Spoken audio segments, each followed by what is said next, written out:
Ed's got this one thing he talks about. He says, one person changes a family tree forever. Because if Yes. you meet somebody wealthy, you probably heard it. It's Yes. pretty popular. It goes around in a lot of different videos and stuff. He says, if you meet somebody wealthy that's got a wealthy family, at one time, their family wasn't wealthy. And then the one comes along and he goes, I'm the one in my family. And so that connected with me. And I listened to that one over and over and over. I love that one. The change maker. There was always one change maker. Yeah. No, and although I didn't recognize it in my lead, I do recognize that for sure. But yeah, in all wealthy family trees, there was always one person that decided to step it up and do something different, which was able to really set the path for generations to follow. And that stands very true.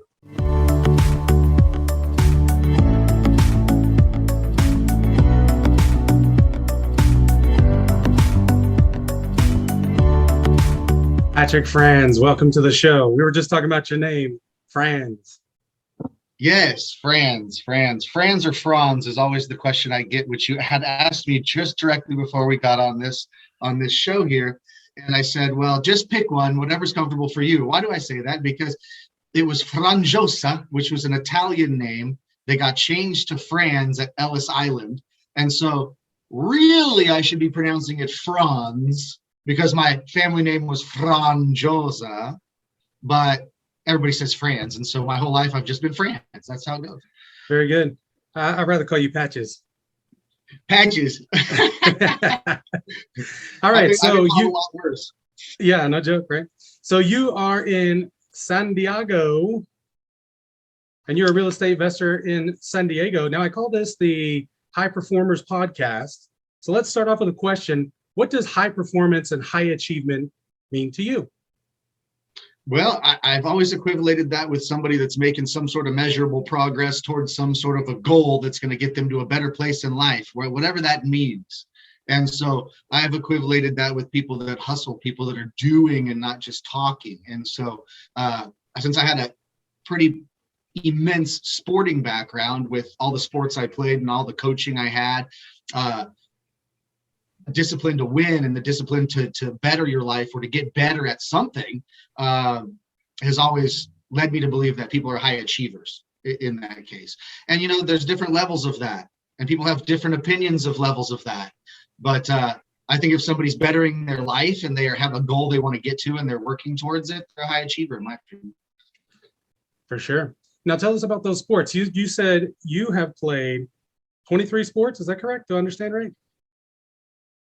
It was me 3 different sports, 2 professionally, and that was my whole life basically. By the time I was about 16 or 17, I got into different things, but pretty much from about 3 years old to about 17, my whole life was consumed with sports. So tell us that you played 2 sports professionally. Yeah, inline skating, if people can remember when rollerblades first came out, right? We were the old skateboarders. We were the old San Diego skateboard kid at the skateboard park doing the vert ramps and grinding down the rails and doing all that. And when those rollerblades came out, it was kind of a new thing to the market, and people, you know, didn't know what to think of those things. They were what are these rollerblade things? All the wheels are in a row. It's kind of like ice skates on sidewalks. What is this? And I'm showing my age, I know, but my first thing, of course, back then was, I got to get me a pair of these. And so I remember going and getting my first pair of rollerblades at Hamill's Surf Shop down in Mission Beach when rollerblades first came out. And I put my skateboard, I remember putting my skateboard in my dad's car, walking into Hamill's. He bought me like $180 pair of rollerblades or whatever. I was super stoked. I threw them on my feet. I went out onto the sidewalk and fell on my butt immediately. It was over, and I said, man, these things are hard, and so ended up doing that. But we took rollerblades eventually into the skate parks when we got good at riding them, and we thought, well, we could do ramps and do stuff like that. And so we were kind of the innovators of aggressive inline skating before people were doing much on rollerblades. And I ended up being on a skate team and traveling the country for like 3 years and doing halftime shows for basketball games and roller hockey games and stuff. And we literally it was so cool back then, you know, the good old days, but we literally took 2 or 3 vans the skate team parents used to own. And we built our own launch ramps and put rollerblades on the back so we could lift them up and wheel them real quick. And we literally put 3 or 4 launch ramps that we built in the garage in the family vans, and then towed it around. I think it was 9 or 11 kids that were on this skate team. And we literally took our own show and we traveled the country, and we pulled those ramps out of the vans and set them up and had music, and it was choreographed. So the rollerblading thing was kind of fun. And then I did some surfing semi-professionally, surfing some contests and got some sponsors and stuff. And so rollerblading and surfing were the ones that I was most competitive at, aside from gymnastics, which set the whole damn thing up and started the string of events, because I was born into a gymnasium, is how it all came. My dad your ran family a gymnastics program. Yeah, gymnastics program, and so my babysitter was a trampoline and a mat and a foam pit. So. That's very cool. How would you say that that's affecting you now? Like, how has that training and that amount of discipline and working on something constantly, like focusing on one thing, talk about that and how that's played out in your life currently? Well, I mean, I think that it's when you get used to new things, and you get used to becoming a high level competitor at those new things quickly in life, and you've been sort of accustomed to that. I know business and investments of what I'm in now is totally different from sports, but I think that the drive to be the best, and the person that doesn't like to lose, but is not a sore loser, but certainly doesn't like to lose, right? And wants to be at the tippy top of something when they get into it, and don't really accept failure, is going to really, I think, help propel somebody in different avenues. So if you went from sports to business and you were really successful in sports, you obviously have that same feeling and drive to say, I should be that successful in business. I'm used to it. Yeah, being used to it is incredible. So you already got conditioned to where you were used to being at the top, and now you got to carry that into business. Now, I like what you were talking about, high ticket sales. You were doing that for a while. Tell us about it. Yeah, I mean, well, I started selling over the telephone as a telemarketer for my very first summer job when I was about 15 years old. I don't even think I had my work. I don't think I had my work permit yet, because my older sister owned the company, and she's like, "I'll pay you under the table. Just come make cold calls." Right? And what were you selling? I was selling ad specs products back then, like bumper stickers and keychains with business slogans on there and the phone number of the business, And funny how we do, I was a really big time surfer at that time. That was right in the midst of my big surfing career when I was about 15. And so I go to her telemarketing office. I'm trying to figure out how to fit in.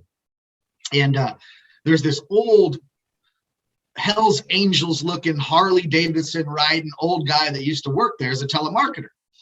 And I was always wondering, he used to crush it too. And I was always wondering, what is this guy doing? Who's he calling? Like, he doesn't look like a salesperson at all.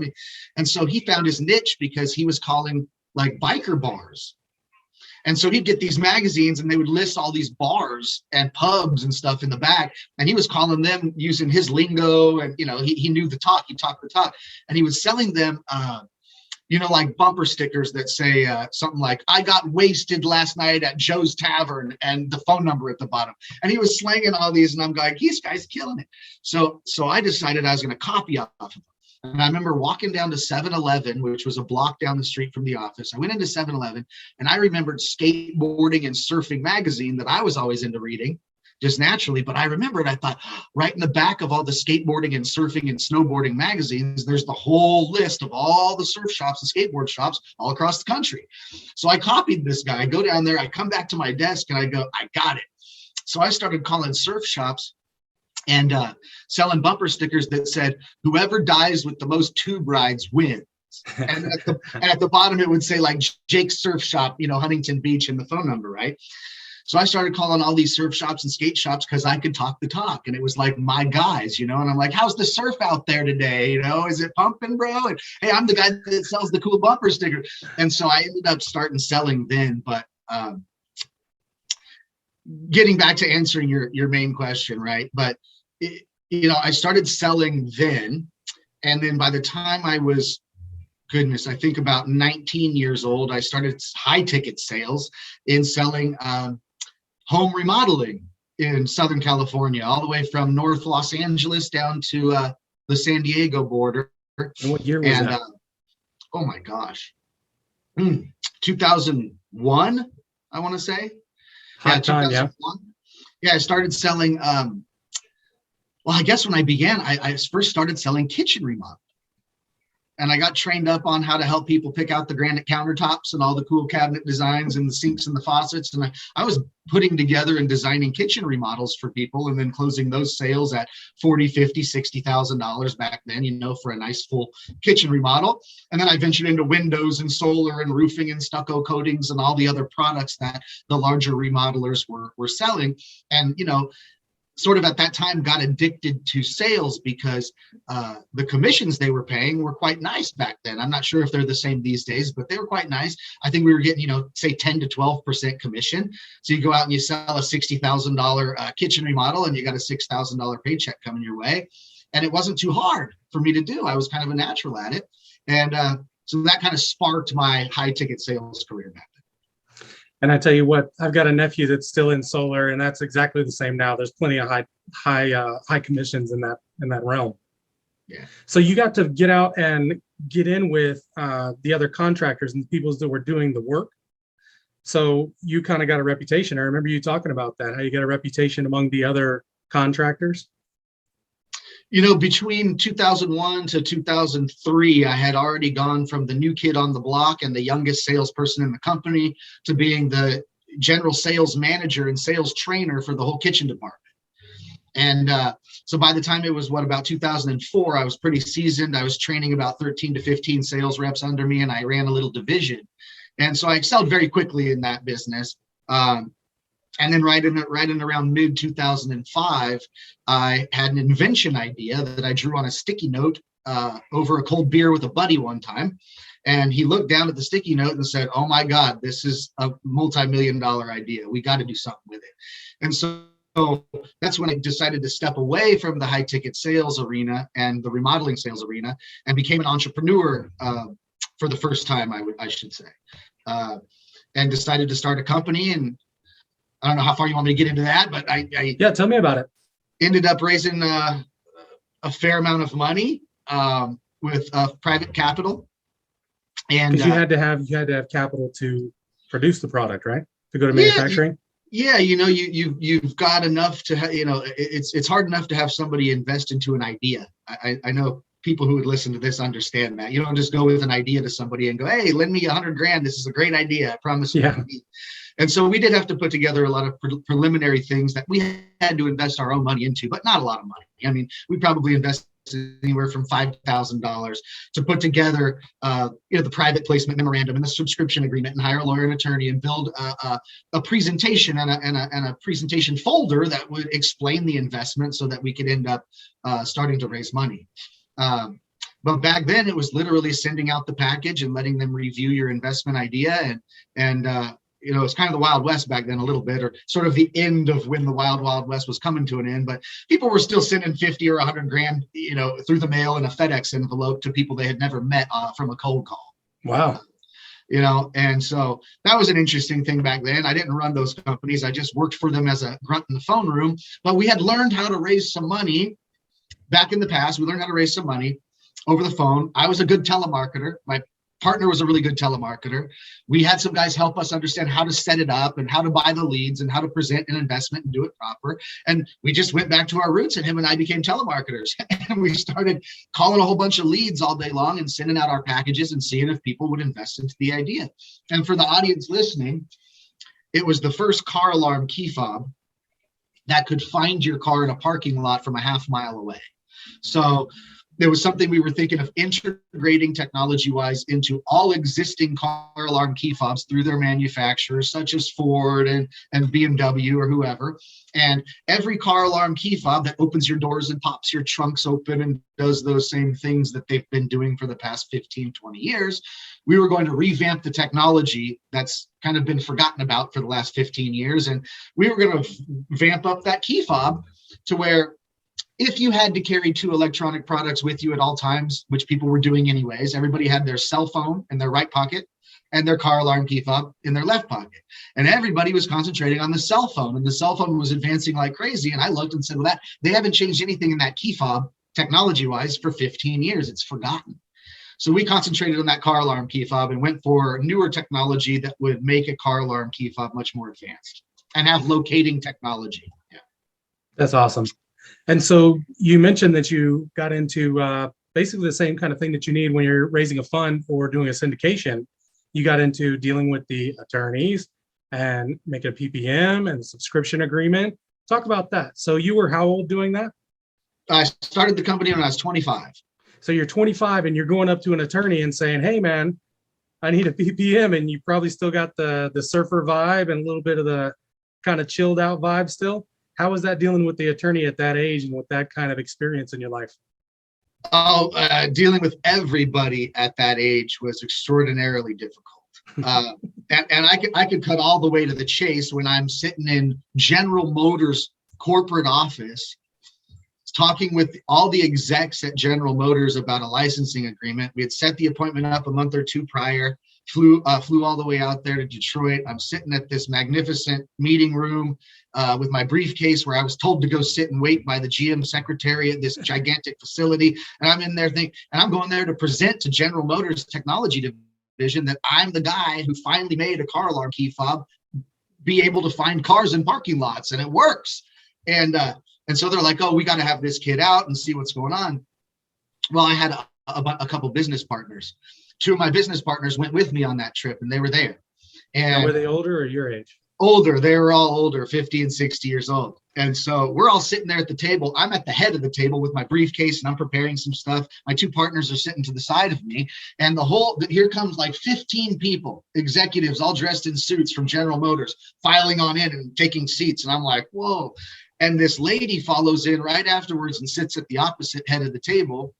And she's a very, very stern, very professional lady, probably in her 50s or 60s as well. And so she looks over at me and she says, so where's the owner?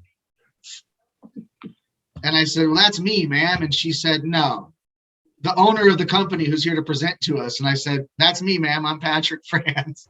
And so it was always difficult being that young looking kid and that kind of surfer vibe going into these business environments. But one thing I'll tell you is this, and if you have any younger listeners that are young entrepreneurs that are going to feel that same heat, is it's amazing to see people flip-flop on you real fast when you're a good speaker, you're articulate, you're professional, you've done something special, and you come with some sort of confidence and you have some sort of posture about you. They quickly realize this is not just some young kid. Wow, he's a smart guy. He knows his stuff. And you'd see people flip real fast, which was the beauty of it. You were never going to take away someone's first opinion by judging a book by its cover. I understand they're older, wiser, more seasoned people, and they're thinking, here's this 25-year-old kid. He couldn't have done something like this. Understandable, but great to see him flip when really are and what you really accomplished. And they go, wow. So I used to get this thing all the time. Wow, you're one of the smartest young kids I've ever met, at the end of my presentation. So anyways, it turned around, made you feel better by the end. But for sure. How do you feel that you had that verbal ability and that posture and that way to carry yourself? What was the experience that kind of bred that into you to be able to have that? I think that fortunately I was a God-blessed child in order to be born with the gift of gab. I know that because my parents and everybody will tell you I could never shut up, and I still can't. But that gift of gab that I had to be developed. There's some people that can be born with the gift of gab, but then are very introverted and will never use that to their benefit in life because they're afraid to talk to people. And so it had to be developed. But I went all the way from speech class, in junior college, and failing my way through to becoming a very good articulate speaker. It wasn't an overnight thing. And I think that hundreds of thousands of cold calls probably helped me a little bit too. I guarantee that helped. Being able to just beating up the phone in a boiler room like we were talking about. Yeah. I had that experience as well. Just picking up the phone, and who cares what they say? I want them to reject me so I'll know what to not say next time. Because as soon as they reject me, I started noticing, oh, that's what kicks it off. Oh, that's what kicks it off. And as soon as I started getting the hangups, it's almost like the mental algorithm starts kicking in and goes, don't do that. Don't do that. This works. That doesn't work. Yeah, that beating up the phone, man, I tell you what, 200 phone calls a day, do that for a month, and you're just going to be a different person. And you'll have different results. I mean, there's something to be said about grinding out a lot of hard work. I mean, there's talent and hard work, and some have talent, some are hard workers. They usually match each other in advancements. If you get somebody that's talented and super hardworking consistently, then man, the results are compoundable for sure. Yeah, that's for sure. So whenever you were you did that for quite a while, doing the home remodels, you were telling me, right? Home remodels was like from 2001 to 2005. I started that company of mine with my invention, the Auto Finder. Started that, and that company was acquired in 2011. So you had a fairly nice exit, correct? Yeah, it was one of those things where, we decided to exit maturely and let our our shareholders continue on, because what happened was, and I just mentioned being at GM, but I'll tell you the way life success works or doesn't work. Sometimes it's the right time, right place. And, I got a fax that said General Motors would like to invite you out to our facilities in Detroit to display your product because we're considering a licensing agreement with you if it works. Okay. And that's why we flew out there and did that. Well, after that meeting that I was talking about just a few moments ago at General Motors office, I did impress them. That old lady that was real stern did like me by the end. They did go out in the parking lot. I proved to them that I created a keychain that could find cars in parking lots. They were amazed. The lady literally told me General Motors spent $20 million in the last 2 years trying to do this, and we still haven't got it done yet. I can't believe you did it, right? But as fate would have it, we come back, and I think, what was it? It was maybe 2008 or 2009, if I'm recalling properly. I believe about 2009. But when we got back, we were stoked, obviously. We're like, oh my gosh, this could be it. If General Motors licenses our technology, we've made it. This is going to be awesome, right? And so I'm sitting there at my desk in an office in Poway, California. You know Poway. I'm sitting in my office in Poway, and my fax machine just starts going off about 2 weeks after we got back from Detroit. And I go to my partners, hey, are you expecting a fax from somebody? I yelled in the other room, you expecting? No, we're not. Okay, well, fax machine is just going off. I grabbed the thing out of there, and it says, sorry to inform you that General Motors is no longer accepting any new technologies into the department because General Motors is getting government bailout. Oh. So when the economy took a dive, and everybody felt that, some people more so than others, but when that crash happened in 2008, that ripple effect happened. And of course, in probably, like, I believe maybe mid 2009-ish, if I'm recalling the time properly, is when that really started to happen with General Motors, where they were going down in bankruptcy and they had to get a government bailout. So that put the whole kibosh on our momentum, and we released a retail product to the market, which the sales weren't going as good as they needed to go. And so rather than have the company just take a slow nosedive and squish it, we found somebody that was a larger entity in the location-based technology world that was backing into a public shell and had far larger future visions than we did. And they liked my technology. The technology we had invented and patented that made our keychain work the way it did, they wanted my intellectual property. It would help them back into the public shell. And of course, they wanted my antenna technology that I had invented that no one else had been able to create. And so we're still going on. There's still hope in that, and my investors are still going on in that company, and we're still hoping that those that company is going to make large strides, and that those shares will become valid price to where people can make some money. So it's still going, but the mature thing was for the ownership to step aside and let the company be acquired. And so that was one of those things where I was about this far away from being financially free the rest of my life and set. And then like 2 weeks later, it was like, nah, good try, not going to happen. Go to plan B now. And so that was what happened with that company. And like I said, timing is everything. And if the whole world hadn't fallen apart financially, and if General Motors didn't need a bailout at that time from the government, it probably would be a whole different story to tell you. Yeah, for sure. And that plan B wasn't a terrible plan B. You still wound up with some comfortable financial situation, wouldn't you say? It's funny. I took about a year off when the company got acquired because I just wanted to hang and chill for a while because I had been kind of burnt out from working hard for 7.5 years on that project. And then when I decided to go back into work, which is where you were alluding to earlier, is that I literally had to just make a couple of phone calls from some of the old boys that were still in the remodeling industry. Right. And literally a couple of phone calls, and one of my buddies said, you don't even have to interview with me, man. You just show up 8:30 in the morning with your suit and tie on, and you got a job over here, no problem. So I went back into the remodeling industry and quickly advanced in a brand new company again, getting back into it, quickly advanced to being the branch manager of the whole company. And was running about 25 sales reps, and companies doing about $800,000 to $1 million a month of installed home remodeling business.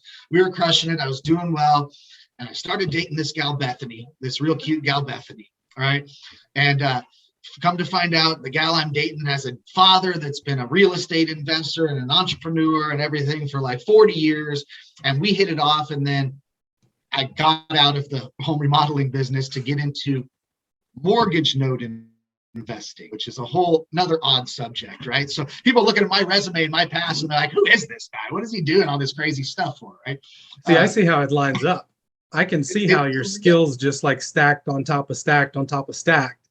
Because what you're doing now, from listening to you talk about like how you're putting together, you folks, I'm going to skip to the end a little bit. You folks have formed a fund now. Yeah, so it went like start buying mortgage notes with our own money and figuring it out and becoming investors. And then it was partnering with other people to do more deals and bringing other investors into the game. And then that spawned into us having a coaching group to coach people what it is we're doing. And then that spawned into a note dealership where we were buying and selling and trading notes for like 3 years. And so we kind of, again, those progressions, we built ourselves up in this new mortgage note space too, pretty quickly. As I'm accustomed to. But yeah, so I've been in the game about 4 years. My partner's been my partner, my father-in-law now, my partner Desi has been doing it for about 9 years now. He brought me in just about 4 years ago or so. And so we've advanced through those stages of being investors to, I guess, professional investors and utilizing other people's money, to running a coaching group, to now having a fund. And of course, a fund is a way to raise larger money to take down larger note pools is what they call them. But instead of buying 1 or 2 notes at a time, we'd like to maybe buy some small pools of notes now. A pool of notes is just a large group that's sold all at once. So yeah, that's why that's what I was doing. The fund. Yeah, that's what I was doing pre-2008. So whenever we talked about it, I was like, oh yeah, man, this is the thing to be doing. So talk about the difference between an investor and a professional investor. I like the way y'all talk about that. Yeah. Well, an investor, of course, is somebody that has some money, and an investor either has cash, or maybe they have an individual retirement account or a 401k or, whatever it may be, but they have their own capital to utilize to be an investor. And so that would be in my business of buying and selling mortgage notes. That would be, instead of somebody having some money and using that money as a down payment to go buy a rental property and then putting a renter in there and starting to collect rent and acting as a landlord. Most people are used to that. Instead, we're buying the mortgage, and there's a homeowner living in the house, not a renter. And we take the place of the bank and we start collecting monthly mortgage payments instead of collecting rent. And we don't have the liability that a landlord has. So we're in the bank's shoes, and somebody has to send us their mortgage payment every month. And so we're collecting cash flow from real estate without owning the real estate. And so we began by buying some of those. And what people tend to find out very quickly is that there's a lot of great mortgage note investments out there to be had. And so therefore, people run out of liquidity very fast. Okay. Figure somebody comes to me and says, I got $150,000 I want to invest. And I go, great, we'll buy you 3 notes for $50K a piece. Right. So now they own 3 mortgage notes in their portfolio, and they have those assets, those cash flow producing assets, and they're going to start collecting monthly cash flow from those. But their $150,000 they were sitting on is deployed. It's invested. And so if another $50,000 note comes across their desk 2 weeks later, they salivate over it, because obviously they're note investors now. It gets addicting. But how do they buy the next $50,000 note? That's the problem. You ran out of liquidity, you bought some assets, and now you have some cash flow coming in. But the next 50K note that hits your desk that looks juicy, you can't buy it because you're not liquid for 50K anymore. So then you might become a professional investor. And the reason why we give that professional title is I believe someone advances up to a professional level when they're able to acquire assets, whether it's real estate, apartment buildings, multifamily, rental houses, mortgage notes, whatever it may be. When somebody learns how to build up their portfolio further than where their own capital can take them, where they can utilize other people's money in strategic ways in order to benefit their financial lender or their financial partner and benefit them, and also benefit themselves as being the expert in their field. And so we started doing that. And I think that's when somebody, I don't know, we made up the pro title, but we say when somebody's become a professional investor, they've done more than just invest their own money. They've learned how to leverage other people's money to build the portfolio further than they could take it with their own resources. I like that a lot. It's like it's almost like being paid to do a job. You're a professional when someone else hires you to do it. You're not a professional when you're just doing it and nobody's paying you to do it. But now somebody's paying you to invest their money for them. So you're getting the benefit of being an investor and getting paid for it, like a fee. I'll give you an easy relation for your listeners, right? Because half the people are going to say, "What's this guy talking about with mortgage notes? What is that?" But put it this way: let's say I'm a house flipper. Well, if I have all my own money to do all my own projects, then I'm a house flipper. Okay. If I start to utilize other people's money in order to do my house flips, then I would say that they're a professional house flipper, if that makes sense. Yeah, that's very good. Hey, what's the difference between a buyer and a renter? A buyer and a renter? Yeah. I love when you guys talk about the difference whenever you're talking, because I have properties that I have notes on as well. So I experience this as well, but I want to talk about a buyer and a renter. So you have a renter move into, I have land, you have houses, you folks have tons of houses and notes on properties that have houses and structures, dwellings. So what's the difference between a renter who comes in and rents it from you for 6 months, a year, however long, and somebody who's buying a property from you folks and you have a mortgage note with them?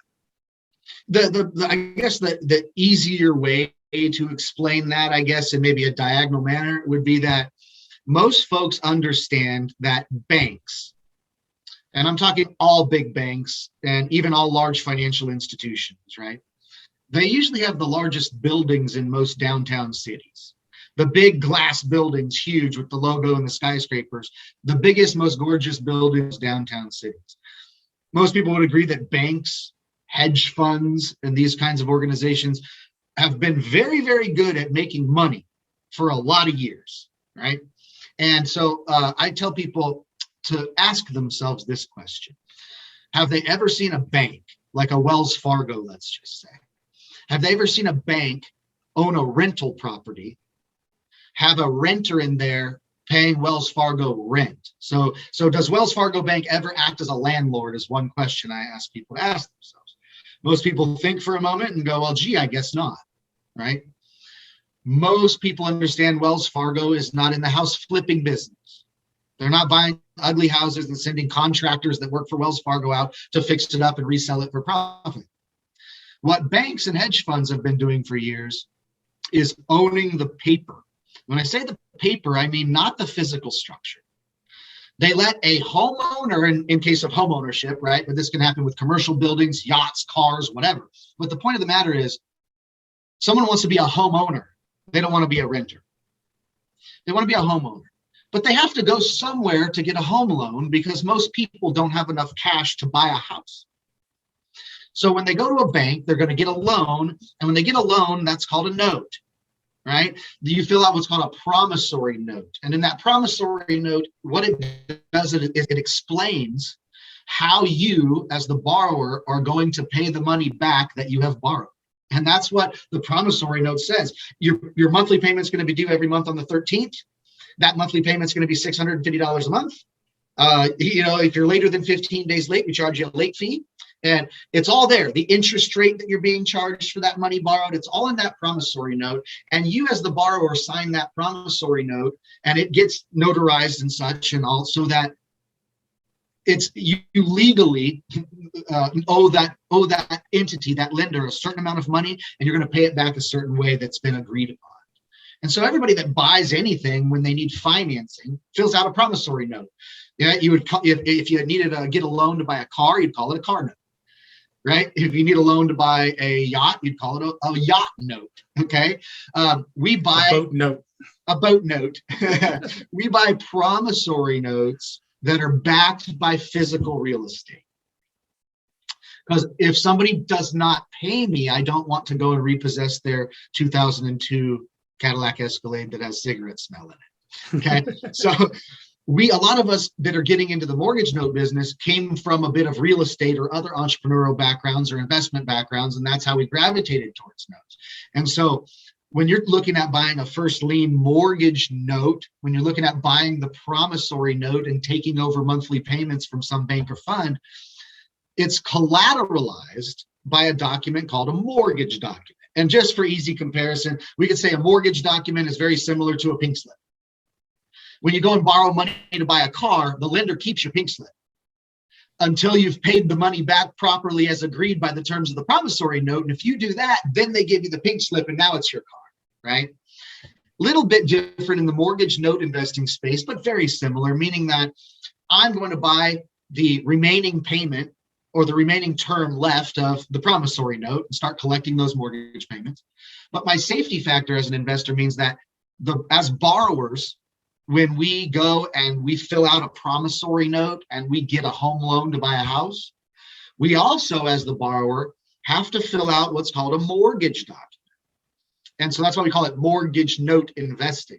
But the mortgage note, being somewhat similar to a pink slip, says that as the borrower who's about to go and buy a single family home with borrowed money, if I don't pay you back based on the terms of the promissory note we've just agreed upon, if I don't pay you back properly, then I'm going to fill out this mortgage document. What the mortgage document says is I'm handing it to my lender, and that mortgage document says, I, Patrick Franz, am pledging my house as collateral for you in case I don't pay you like on the promissory note agreement. If I don't pay you right, the way we agreed on the promissory note, you get to go ahead and take my house. And that's what the mortgage document says. And you sign one of those and you volunteer your house as collateral to the bank that lent you the money. So as note investors, when we take the place of the bank, we're buying the promissory note from the bank. We're taking the place of that bank and collecting mortgage payments every month. And our safety factor there as an investor says, well, how much is their physical house worth? If their physical house is worth far more than what you've invested to buy the promissory note, you have what's called a very good investment to value ratio.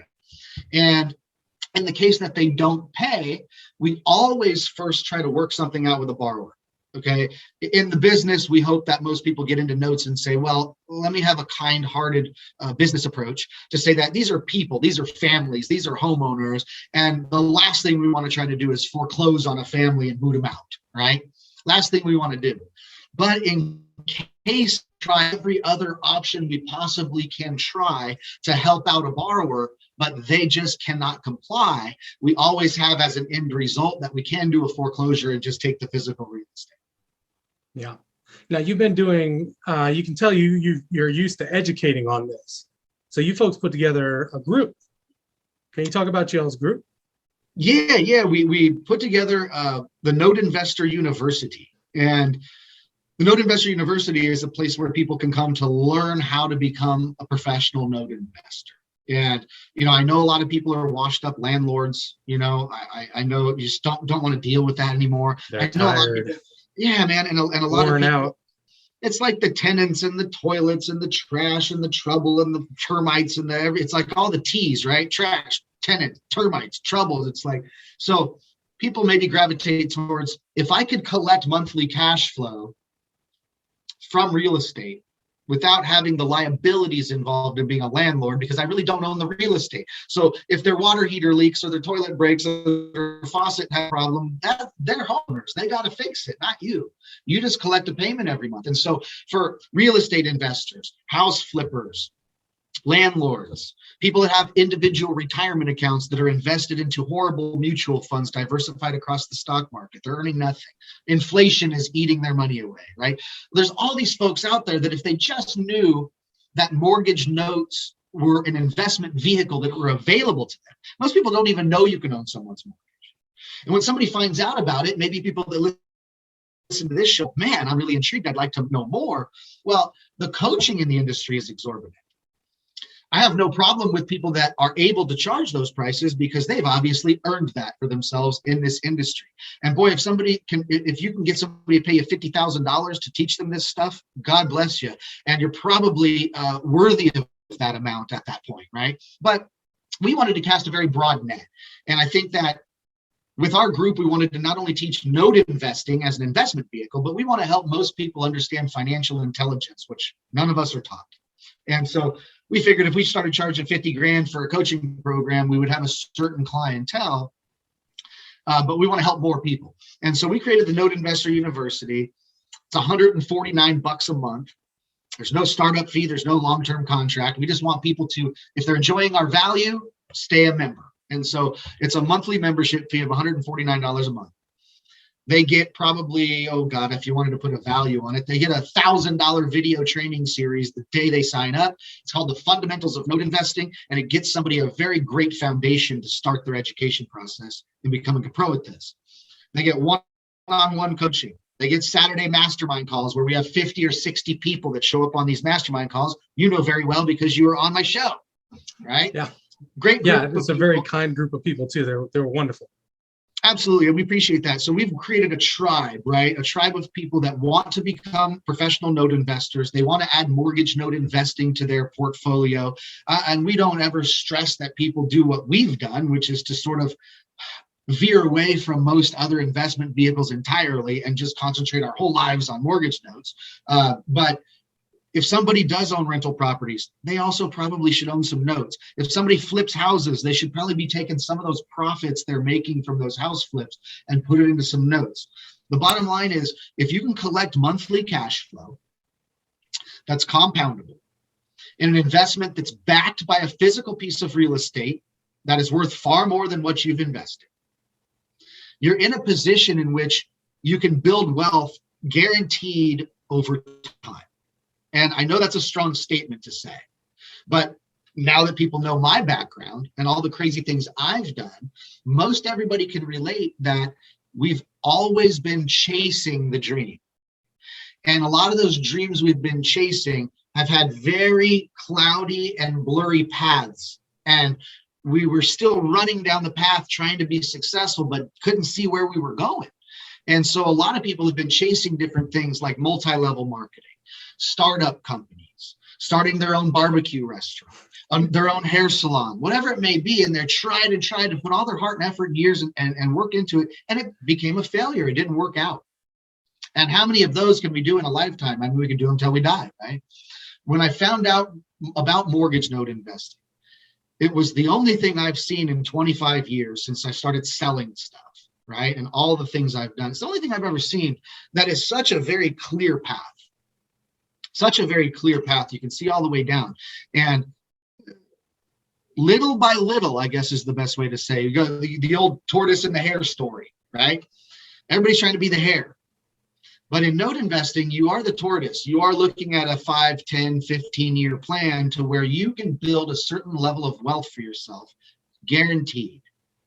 And no one's ever been able to show me an opportunity like that in my life yet. So that's why we gravitated so strongly to it. Tell me some personal stuff about what do you do for your high performance habits? Do you read? You do podcasts? You do some exercise? Tell me about some of that kind of stuff. What do you do? For sure. Well, podcasting for sure. I'm running the mastermind call every single Saturday. No, but for you, for taking in, for like educating yourself. Oh, goodness gracious. That's all giving out. That's all giving. God. Yeah. Oh, you name it. I mean, name it. I mean, I think that people need to really understand that self-development is a daily thing. Self-development's a daily thing. People that aren't doing any type of self-development will end up being in the same suckville, I like to call it. They'll be living in the same suckville 5 years later. doing the same things, not learning any new skills, not building any new talents, right? And so when you've built skills and talents throughout your entire life, I guarantee you it's because somebody coached you and helped you. Always, all of my sports, right? I didn't become a four-time CIF springboard diver without a really good diving coach, okay? I didn't become a really good soccer player without a good soccer coach. I didn't, and you had to learn people that are better than you. And so I do it all, okay? I do it all. I'm going to most of the national conferences, trying to network with people that are doing bigger, better things than me so that I can move up and not stay in the same Suckville, right? But reading books, absolutely. I have a little library right here in my office. Tons of books. Talk to me about some of the books. What are some of your favorites? Oh my goodness. Go. I mean, if you haven't read The Richest Man in Babylon, then you're out of your mind. You got to read that book. It's amazing. By way of note investing, we always recommend the little red book. It's called Invest in Debt. The author is Jimmy Napier. But I mean, I could go on and on. High Performance Habits. I mean, there's just so many books that that you want to take in. And I'm going to tell you this for the people that are like me. I have ADD and I'm hyper and I move quick. And I want information now. And so I've never been the guy that's going to go sit in my den for an hour and a half with a cup of tea and sit and flip pages and read a book. I've never been good at that. I wasn't good at it in high school, not in college, and I still don't like it. But today's technology allows you to use things like Audible, okay? And so if you're crazy like me, then you'll get your books on Audible and you'll speed up the timing of the book that's being read by the author, and you'll speed that up to 2 times speed. And if your brain can handle it, then I can read an entire book that would normally, if I sat and read it in my den, would take me weeks and weeks to read. But in a few car drives here and there over like maybe say 1 week's time, I've read the whole book, all right? Which is actually pretty cool, because then maybe you want to read a book. I guarantee most people don't sit down and flip pages and read a book twice, but I can listen to it twice pretty quickly and pick up stuff I didn't get the first time. So the point of the matter is, yes, go to conferences in whatever space it is you're in. Get around people doing better than you. Network. Read books. Listen to the podcasts. Join the Facebook groups. Right? Do everything you possibly can to put yourself in the game if you want to be a player. For sure. What are some of your favorite podcasts? Oh, goodness. Oh, gosh. Well, I mean, who doesn't listen to the Joe Rogan podcast? That has nothing to do with my business. Hey, man, that was my like hook back into personal development.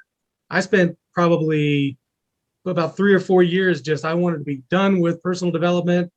I was Zig Ziglar and Jim Rohn since I was 9 years old. Mom and Dad were in Amway.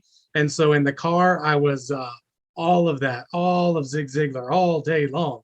And so I had a time in my life when I wanted to take a break from that. And like, I just was, I don't know, I didn't connect with it anymore. It wasn't sinking in. It was kind of like a saturated sponge or something. Nothing was going in.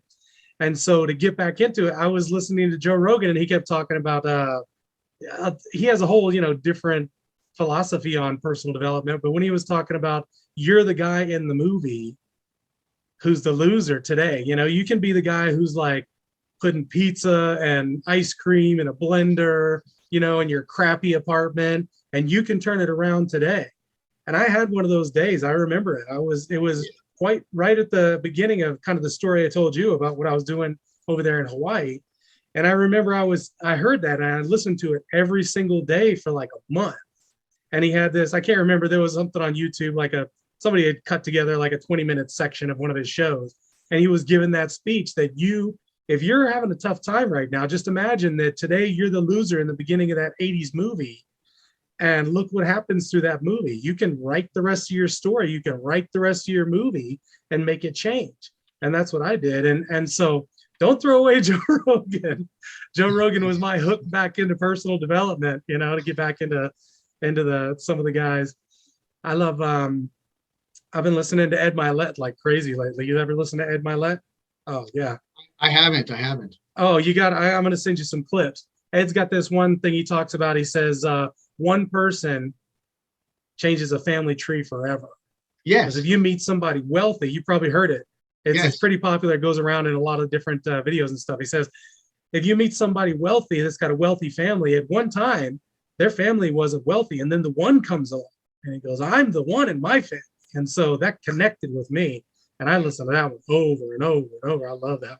The change maker. There was always one change maker. Yeah. No, and although I didn't recognize it in my lead, I do recognize that for sure. But yeah, in all wealthy family trees, there was always one person that decided to step it up and do something different, which was able to really set the path for generations to follow. And that stands very true. Yeah, that's the truth. What else do you do physically? I want to, because I call this the High Performers Podcast. You know, I like to talk about, and the only people I bring on are people that I can feel and I can tell. And I hadn't even asked you about this, but I'm going to bet that you do some sort of exercise, breath work, meditation, something like that. Tell us about your personal like routines and habits. Do you have like a morning routine? What are some of the stuff you do? Yeah, you know, I mean, and I have realized over all of my entrepreneurial endeavors and working with so many different people that there really literally are. I think if it's genetic or whatever, I don't know, but there literally are morning people and there's people that are night people. And I've always been more of a night person, right? My partner, totally opposite. So great dynamic. If there's anything we have to do in the business at 6:15 in the morning, my partner's doing it. I'm not. If there's anywhere we have to be at 8 p.m. at night, it's me, not him, right? But so my morning routine, man, to be honest, I could put somebody through my day. I mean, I can tell you exactly how I roll. And you know, people like to hear that. I think, hey, somebody's successful, but really, what are they doing, right? And I love that. So a little inside look, certainly. But I'm usually probably a wake up around 6:30 in the morning kind of guy. When I wake up at 6:30 in the morning, I'm not really awake. If people understand what I'm saying, okay? Sure. So I usually am getting up. I'm usually doing something where it's a breakfast and coffee sort of a thing. I have a 3-year-old daughter that you got to meet. My 3-year-old daughter really takes over the household in the mornings. As soon as she gets up, she usually wakes up with, hey, I'm up, right? Ready to go. And so that's usually my morning routine. Thank God I have the life where I can do that, where I don't have to get in the car at 7:30 in the morning, drive through rush hour traffic in San Diego freeways for an hour to be at a position to where my boss is pissed when I'm 5 minutes late, right? Thank God. But I have a routine in the morning with my family. I sometimes we'll listen to some motivational things in the shower. So I pick my time wisely, right? My daughter can't bug me when I'm in the shower. So if I'm in the shower, I'm usually putting on some sort of a motivational or something that's going to have me leave my house with a better attitude in the morning. And so I'm listening to Les Brown or Tony Robbins or Zig Ziglar or whoever, and I'm getting pumped, man, that I am special, that I can do things, that I am talented, that I'm going to give value to other people today, and I'm going to change people's lives today for the better, and I'm the guy, right? And I usually do that. Then I get out, I get dressed, I get ready, and I get out of there. I usually get to my office somewhere around 9 in the morning, maybe around 9:30 at the latest. And then I have my to-do list. And so I'm somebody that has to see what I need to do or I'll forget about it. And I know there's people maybe like that.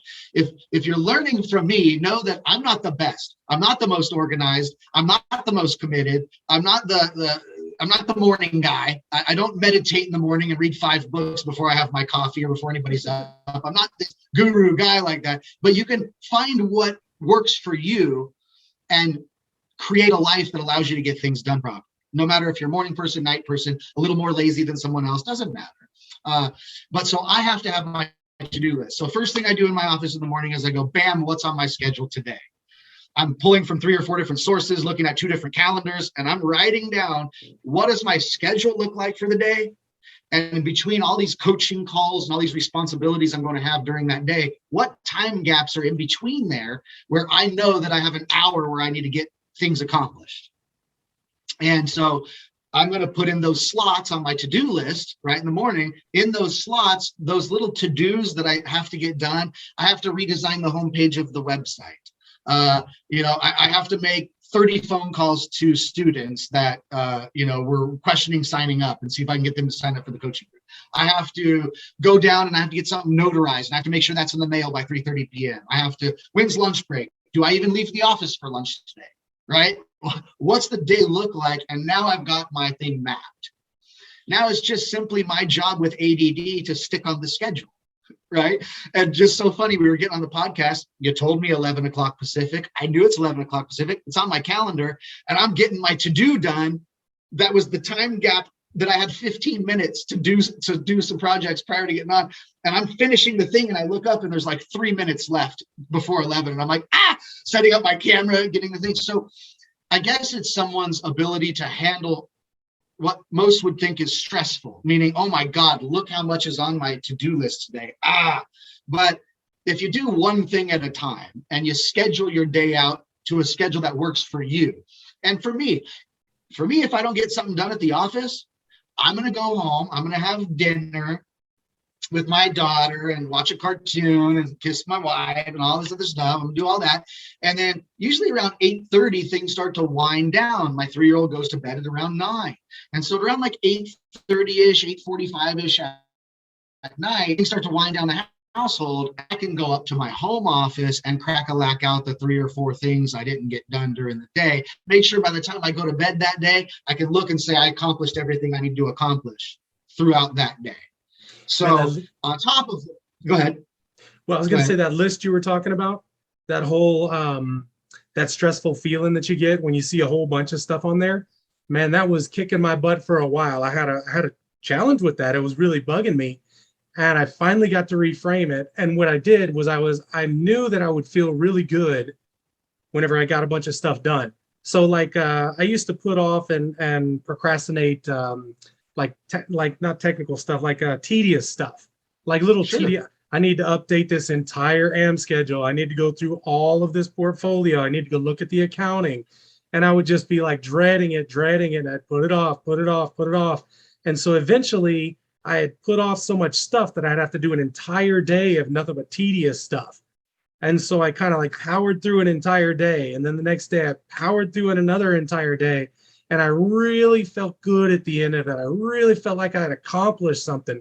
So now whenever I see those days that I've got like 4 or 5 tedious kind of things added up, I'm like, yeah, man, at the end of this, I'm going to feel really good.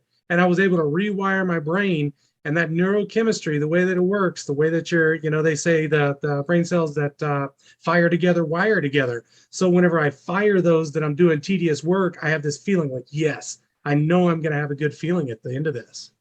And I'm going to tell people that are listening, look, your time is very valuable, more valuable than money, as you know.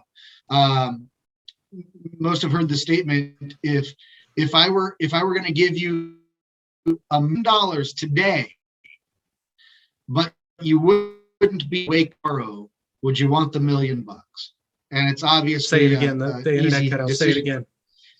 Say if I gave you $1 million cash today, but the deal was you weren't allowed to wake up tomorrow, would you take the $1 million? Of course, everybody's answer is, of course not, which is just a simple proven point to say, one more day live on this planet as a human being, one more chance to wake up and enjoy life one more day on the planet is far more important than $1 million cash, right?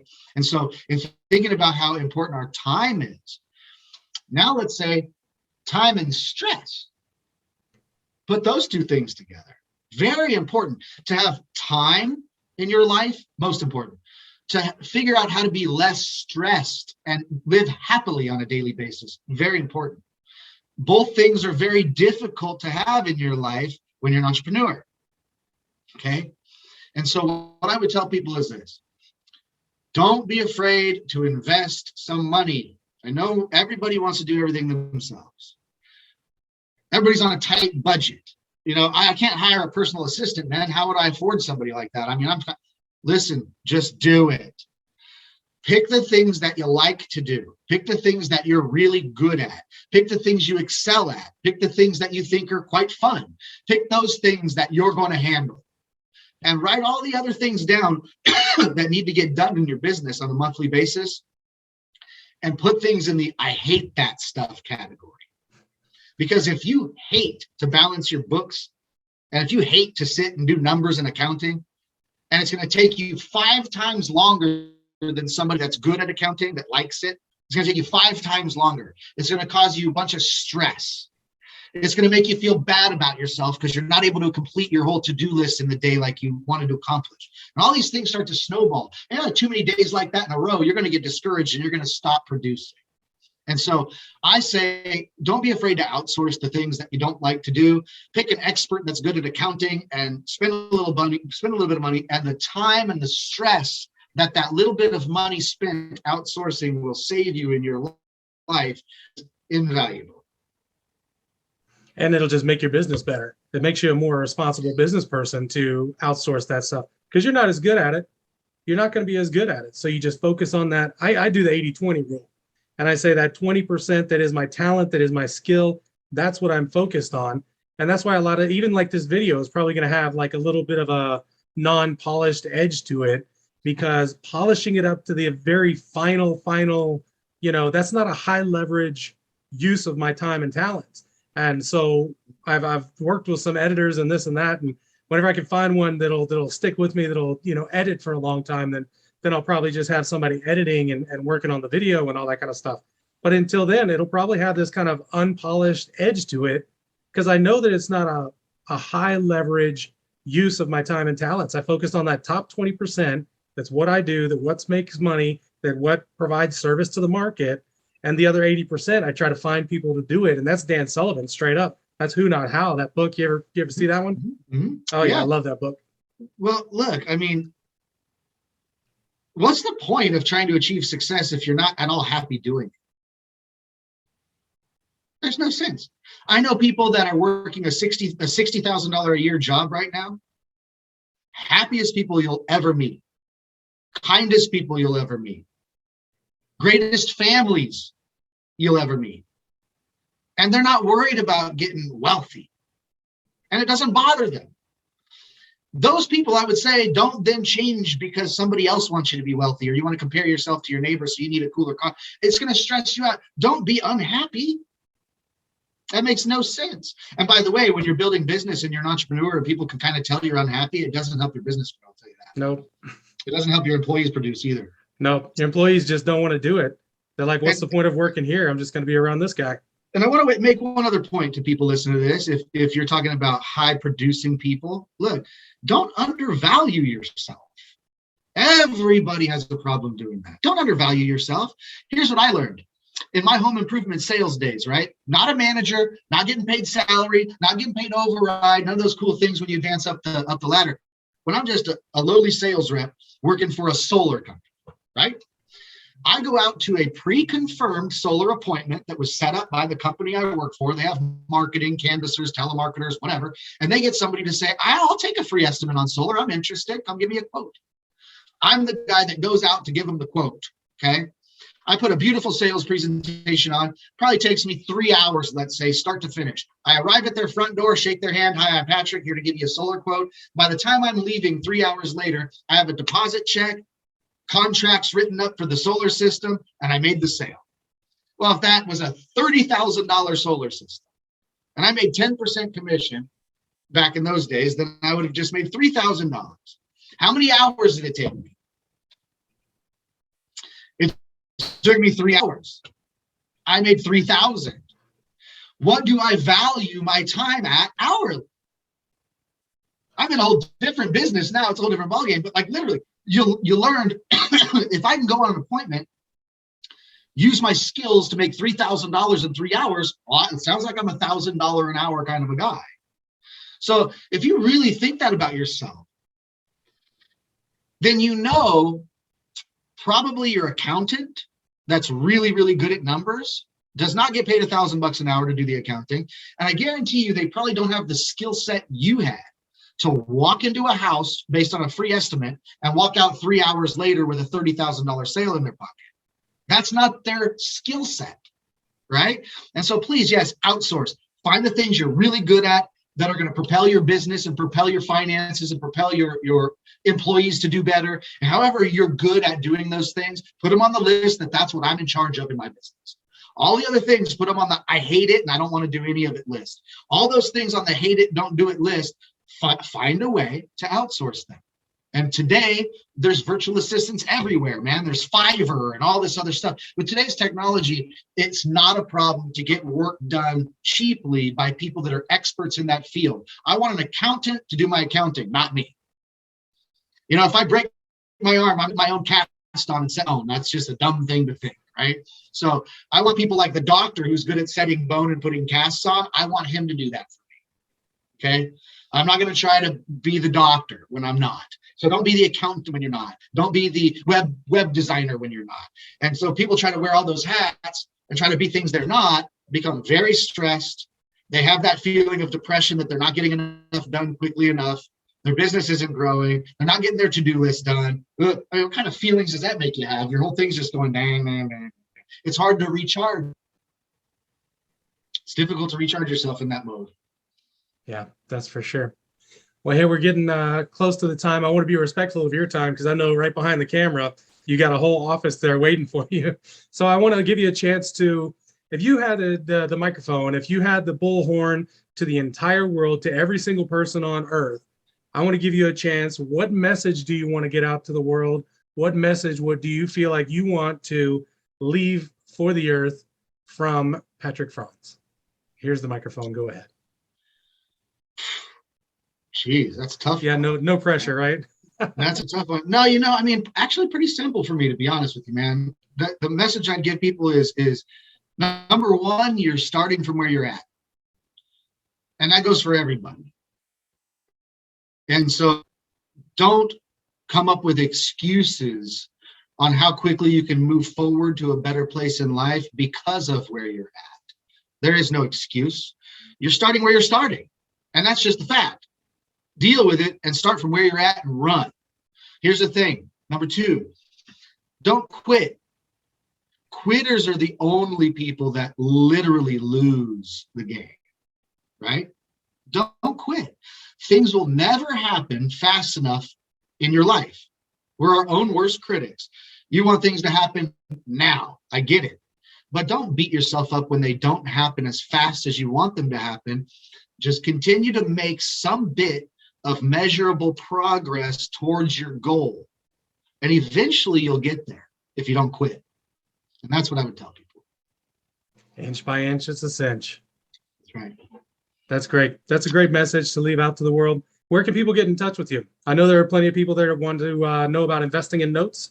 And I know, like I said, I have a large group of notes that get serviced, and it's a great cash flow and it's a wonderful business. How can people reach out and get in touch with you and get some education? Yeah, for sure. Well, you know, certainly if people want to know about note investing, the Note Investor University that I explained earlier is just a fantastic place to start. You'll get educated. You can become a pro. You got group coaching, one-on-one coaching, video training, note inventory available to buy. It's a great group to be a part of if you want to become a note investor. And again, that's noteinvestoruniversity.com. There's also on the website at noteinvestoruniversity.com, there's a link that says book a free consultation. So anybody who has questions, I'm always available. You just have to book a spot in my calendar because I live by my calendar and to-do list. So just got to get on my calendar. Go to noteinvestoruniversity.com and then click on free consultation. It'll link you right with my calendar and we can hop on a call and I can answer any questions that you might have. Very good. All right. Thanks for coming on the show. Take care, Patrick. I appreciate it. Everybody. Thank you, buddy. Thank you, man.